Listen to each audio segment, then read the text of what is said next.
prime targets for these tech-savvy scammers. Okay, so she shows the photo, right? And the lounge staff. Instead of just laughing her out of there, they tell her, hey, download this app. It's called Lounge Pass. And get this, they make her do a face scan. For security purposes, they say. Classic bait and switch, man. Dangle that promise of convenience lounge access and bam, sneak in a data grab with that face scan. It's brutal. And the crazy part, she downloads the damn app. Like, we all just blindly trust anyone in a uniform, right? Especially in the airport. You're stressed, tired, just want to get to go wherever. It's like a recipe for disaster. It's true, though. We prioritize convenience over security way too often.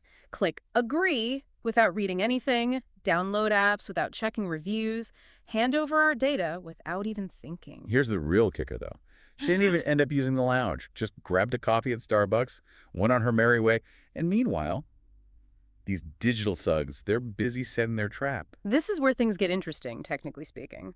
While she's sipping her overpriced coffee, they're probably using that app access to set up call forwarding, intercept her calls, get their grubby hands on her OTPs. Wait, hold up. OTPs.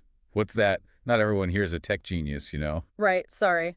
OTP means one-time password. It's those codes you get, like through SMS or email, for verification. Supposed to be secure, but scammers have figured out how to snag them. So picture this.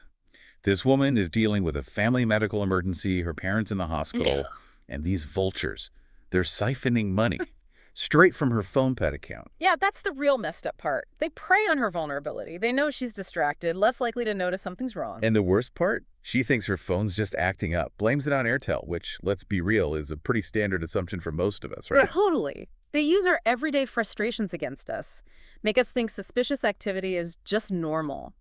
Dismiss those red flags like they're nothing. And by the time she realizes what hit her, boom, over 87,000 rupees, gone, vanished. Just like that. It's a wake-up call, right? Can't be complacent in this digital age. We got to be aware, informed, and constantly on guard. This whole thing, it's a wake-up call, man. Especially about these e-wallets. Like PhonePe, they're supposed to be, what, convenient, secure? But are they really? You're telling me we're chucking money into these apps like it's nothing. But how much do we actually know about how they keep our money safe? That's exactly it. Most of us don't even think about it. We see the big name, the fancy ads, and we assume it's all good. But then something like this happens, and you see the cracks. So what can we even do?